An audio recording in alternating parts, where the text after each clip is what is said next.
Welcome. You're listening to The Aligned Self, Conversations in Creating a Conscious and Abundant Life. This is Daniel Denovi. I'll be your guide and host. Let's see just where we can take this.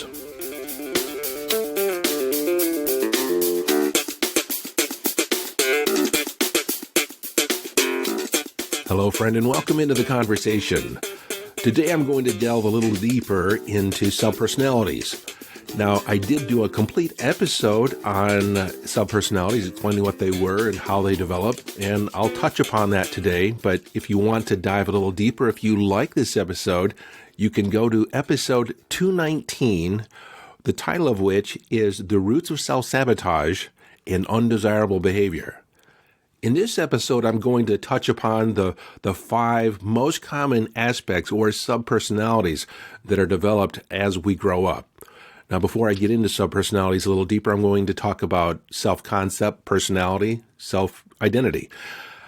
Our identity, our personality is developed incrementally over time. Someone just doesn't wave a wand and suddenly we have a self-concept or we have an identity. It's forged belief by belief, circumstance by circumstance, and along the way, we have ideas about ourselves that are splintered off. They're separated. Those are subpersonalities, aspects of the whole. Now, most people aren't necessarily conscious of these subpersonalities. You're aware, though, that you think one thing here and another thing over here, and they seem to be in direct opposition to each other. You might create an intention for your life and a desired, and it feels as if part of you is sabotaging your progress. And it's basically because there's an aspect or a subpersonality that is operating on a different agenda. So when we have an aspect or a subpersonality that is born, it continues to live at the age that it was born. Because on the subconscious level, we don't necessarily differentiate between the past, the present, and the future.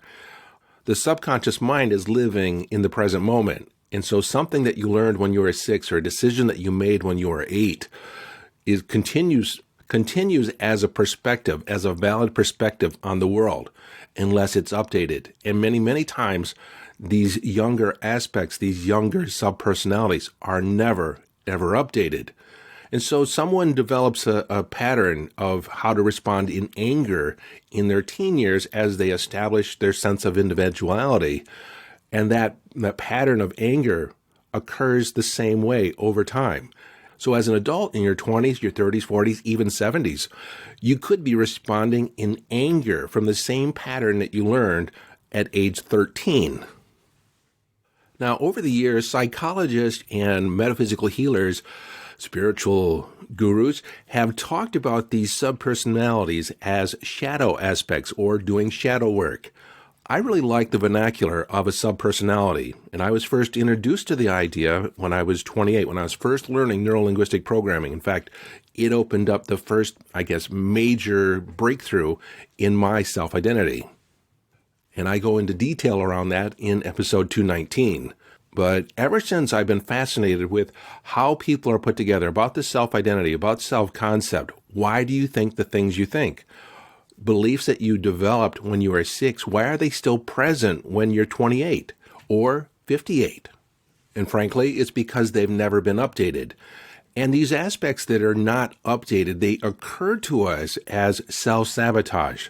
They also occur as a split mind of not being able to make a decision because we can see the benefits of one side of it and then the benefits of another side of it, and they seem equally important.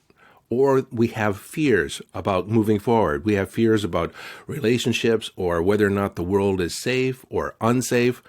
So these subpersonalities influence all different aspects of our life, of our expression. And ultimately, I work with people to integrate the subpersonalities into a cohesive whole so that you work as a team and you don't have all these independent subpersonalities working at different points of your life. You see, these subpersonalities essentially work independently because once they're developed, once they're born, so to speak, born into existence, and we say that metaphorically, they're not really born, but it's a useful way of thinking about these, and it really translates in our experience. And so these subpersonalities are born with a singular focus. They're almost maniacal in their approach. They have a single strategy to deal with pain or a single strategy to save and protect yourself. And so you can look at patterns in your life where you have a predictable way of responding to a threat, predictable way of responding to criticism, a predictable way that you respond in anger, or even a predictable way in what motivates you. How do you get motivated? Because that was born at a particular time in your life. It's a strategy or a process or a thought process or a pattern that you've adopted. And once it works, you tend to use it all over the place, even though it may not be effective all over the place. And that's why it sometimes occurs as self-sabotage. Now, I don't believe we intrinsically are designed to have a pattern or programming in our head to self-sabotage. It's not a motivation. And so what we're responding to is a desire to be safe. Some aspect or some subpersonality recognizes the intention that you've created for yourself is some way dangerous to your well-being, dangerous to your overall happiness, or it perceives that it's going to be really difficult. And so it will steer you away from that based on the historical evidence that it is operating from. Now, as I proceed and talk about the most common subpersonalities, you're probably going to be recognizing different aspects, and it may make a little more sense on what's their.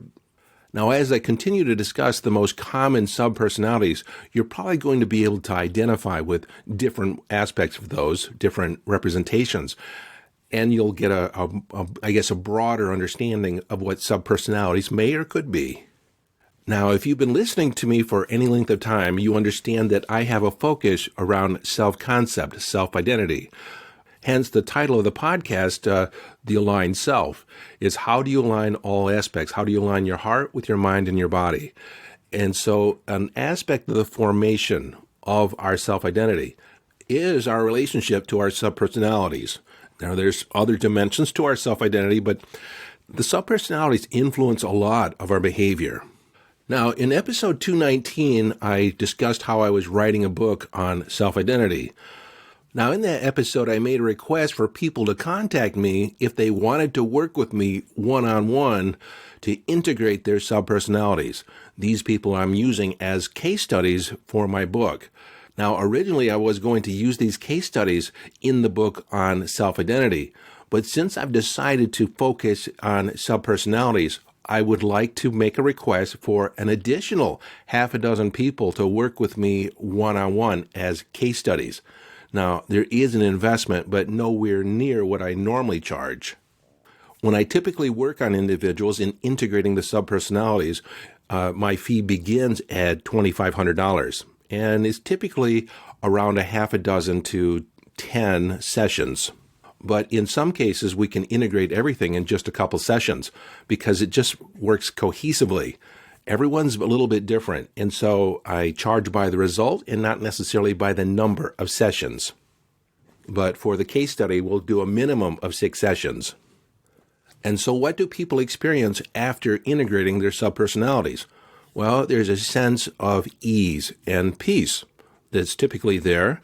There's an increased level of joy. Aspects of ourselves that have decided that it's not a safe place.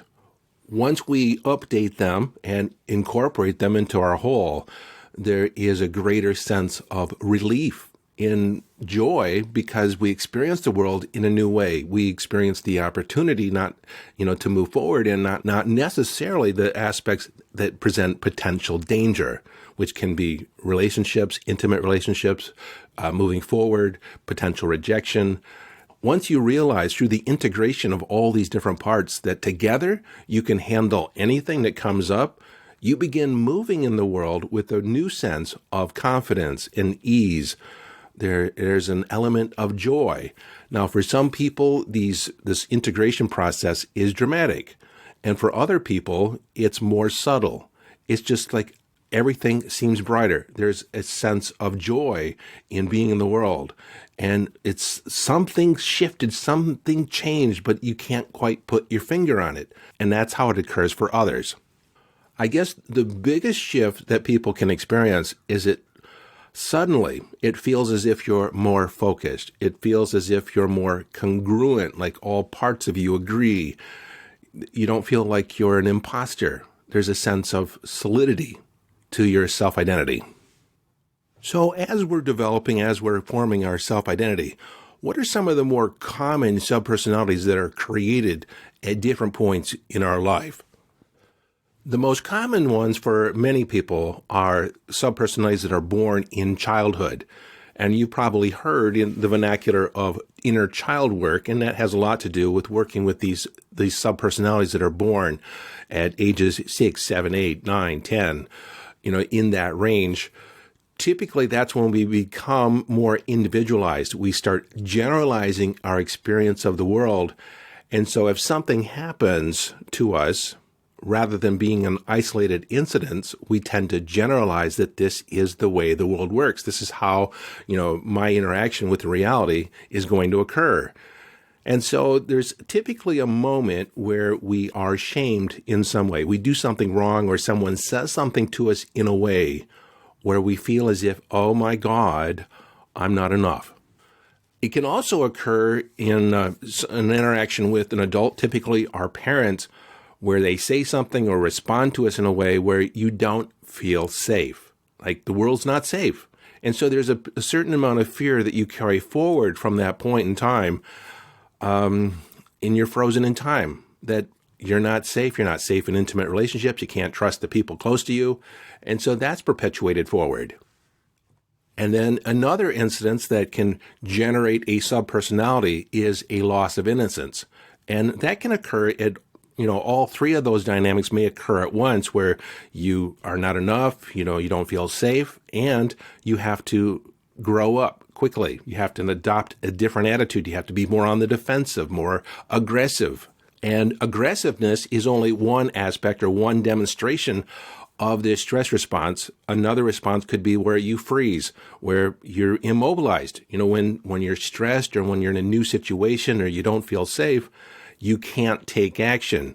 You can't respond. You don't know what to say. There's this feeling like, I don't know what to do.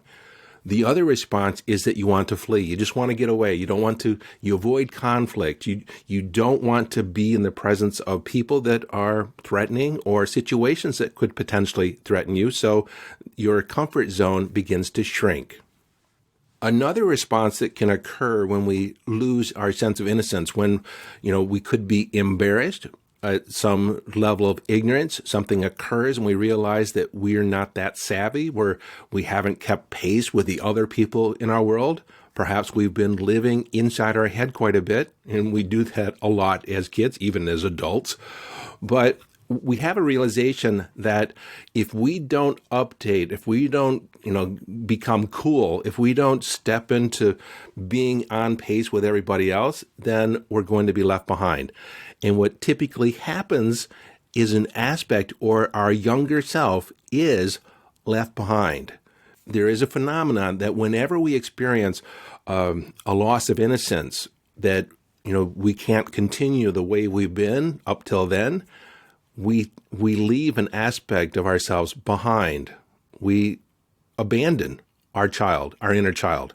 And typically people have a sense that they are abandoned, or a sense of abandonment, which is something they can experience with the parental figures in their life, or some other aspect, could be friends. But typically it also involves yourself. You've abandoned an aspect of yourself. And in going back and rescuing that part and bringing it forward and incorporating it into your heart can change everything. And again, I want to point out that when these subpersonalities are developed, whether it's 6, 7, 8, they move forward in time with a perspective on the world of a 6, 7, or 8-year-old. Another subpersonality that's typically born in the teen years, and when you're striking out on your own, developing your individuality, you tend to rebel. So there's a rebellious part of you that's there, and it can be big changes in how you interact with people, big changes on how you perceive yourself. And that can be beneficial, and it can also be detrimental.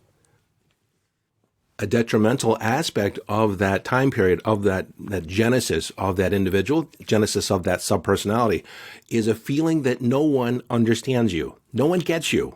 Like you don't fit in. You're weird. You're different. And in some ways, you don't even feel like you're lovable. Like nobody will love you. Maybe you don't have friends, or maybe your friend circle is really small. And then another dynamic that can occur and typically occurs in the teen years is when you have your first love, your puppy crush. And, I call it puppy crush because we evolve over time. But it's that first relationship that we're in, and it typically does not end well for one of the individuals. Somebody is left aside because, we're fickle when we're young. We have a different perspective on love, but that's where our idea of love is shaped. We also look at our parents as an example of what love is and how it's expressed, which could be positive or it could be detrimental, like I said before. So depending on how that first relationship ended, you make decisions about yourself, about your lovability, about your attractiveness, and it governs how you proceed from that point forward in relationship, how you respond to criticism, how you respond to, see those first few relationships are huge in developing an idea about who we are and how we're going to relate to people from that point forward. And so at that point in time, a subpersonality is created that can be rather limited in its perspective of love and moving forward. Now, another subpersonality that a lot of people don't really consider is your parental subpersonality. You see, you have a representation of your mother and your father, if you had those in your life, inside you. And so if you had a parent or a parental figure that was critical of you, that had a critical voice, that critical voice that you have today comes from that parent. And then speaking of the critical voice, it reminds me to talk about the aspect that of the good boy or good girl is also alive in us. There's a personification of a wanting to please, a wanting to avoid pain, avoid focus sometimes, avoid the criticism. And so people tend to develop into a people pleaser.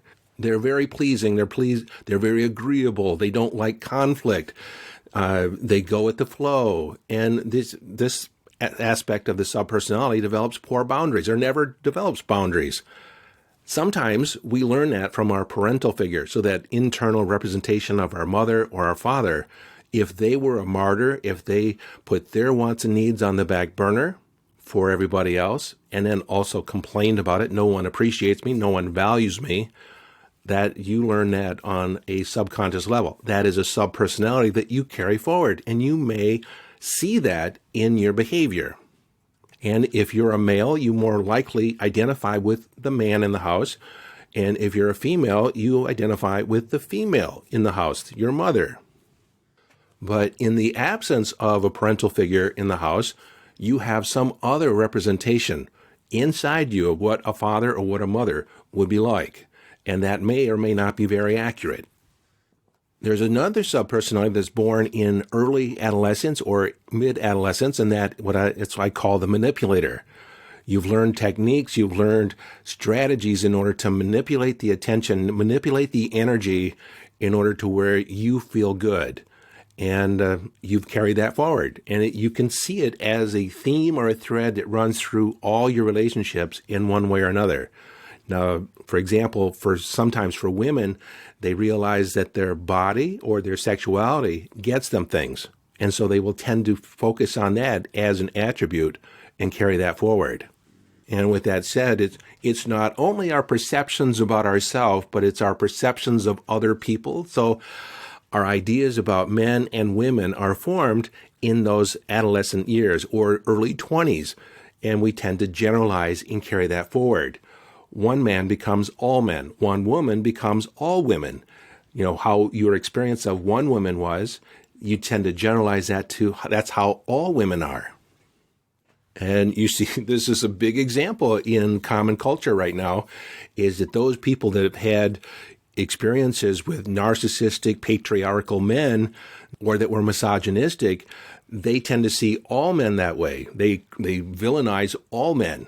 And in actuality, it's actually a small percentage of the number of men that actually behave that way. Yet, if you listen to the mouthpieces out there, if you listen to the people that are screaming that this is the way men are, well, Well, I beg to differ. You can see a lot of different examples.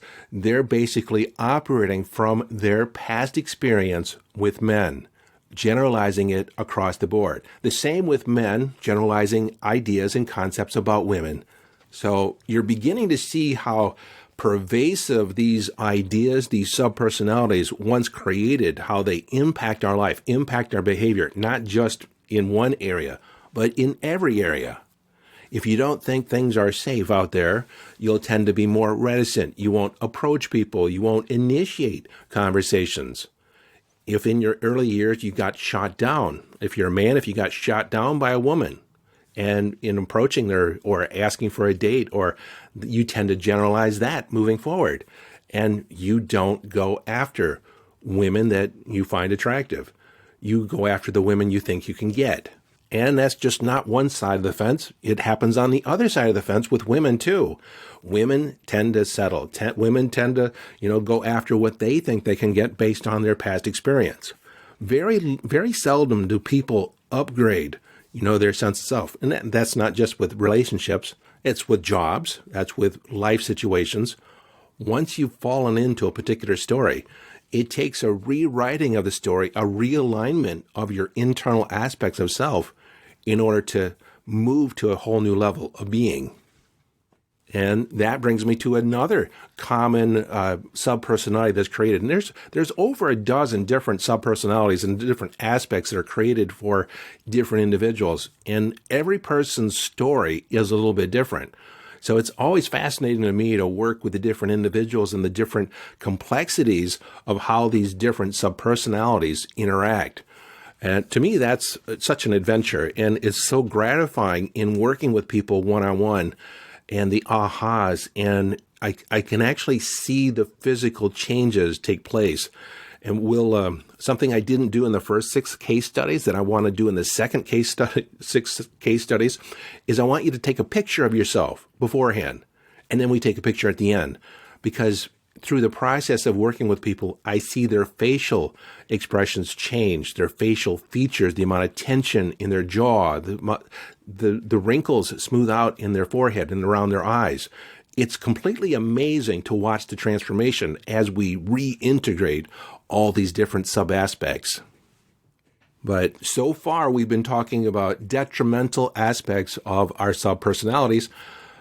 What most people carry around inside of them is their ideal self, or they're like the personification of their best life. That exists in you too, and it pulls you forward. You have a vision, a personification of what that looks like. And part of the process is we integrate that part into you also. And that part begins informing all your future actions and can help bring cohesiveness to all aspects of you. So this future self, your up-level self, your ideal self, it has embodied all your dreams. It has embodied the level of confidence that you would like to exude, from your being today.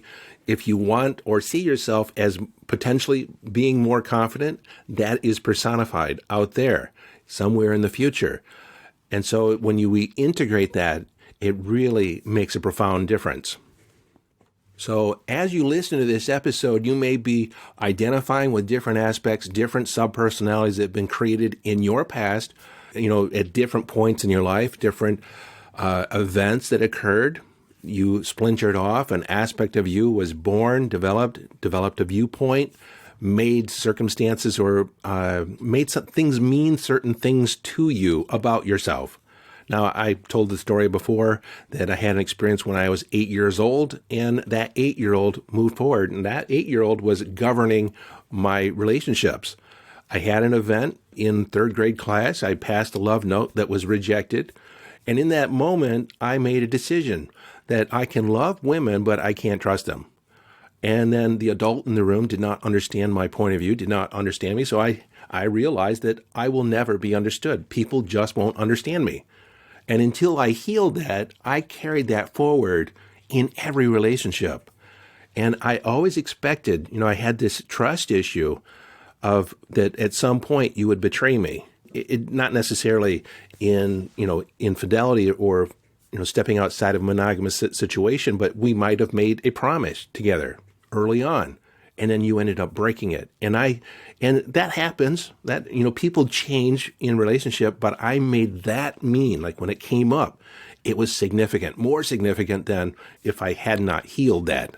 And so you can imagine how distant I was at times in certain relationships because I was just waiting for the moment. I was waiting. I was in the relationship waiting for the moment you would end up betraying me. You would betray a trust. You would break an agreement. How is that really being in a relationship? It was not satisfying at all over the long run. It wasn't until I healed it where it really opened up my heart, really made intimacy and connection possible. Now, at the time of this publication, there are spots available to work with me on one-on-one at a reduced rate. Now, I do want to say there is an investment. I do require an investment, but it's nothing near what I normally charge. And I guarantee that you're going to get a result, a stellar result, that you're going to be completely satisfied at the end of working together with me. And I guarantee that I will work with you until, even if it takes, a year, because I'm committed to you getting the result. But I've never had to do that. I've never had to work with people typically more than 6 times. And so we're going to get the result that you want, that you'll be satisfied for sure. So if you think that you're a candidate for this process to be a case study, or if you just want to work with me in this realm one-on-one at a reduced rate, apply to be part of the case study. Send me an email at support@danovi.com. That's support@danovi.com. That's my last name. And I'm not going to put the email in the show notes because that's searched by bots and I get all kinds of spam. But if you can't remember this, you can always go to yesdaniel.com, and at the bottom of the page is a comment. You can send me an email. A lot of people comment on the impact of the episodes, the impact of the podcast. They just want to communicate sometimes, and you can do that. Tell me what you think. If you want to, send me an email via the comment section at the bottom of yesdaniel.com. One last thing that I want to say in this is that when I work with people one-on-one, especially in this genre, we'll get to know each other really, really well. And I'm very non-judgmental. I don't really judge what you've been through or what decisions you've made in your life. It's like, oh, isn't that interesting? And we see if it still works for you. If it doesn't work for you, we create different alternatives. I'm very big at creating a safe place for you to show up in, one where you can feel loved unconditionally, sometimes for the very first time. That's what I offer. That's who I am.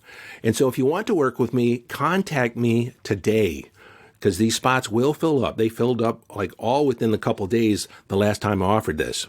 It is a once-in-a-lifetime opportunity. So if you think you're a fit or already know you're a fit, then contact me right away. Until next time, this is your friend and host, Daniel Danovi, urging you to follow your bliss. Live your life from inner signals. Be inner directed as you engage in the epic adventure.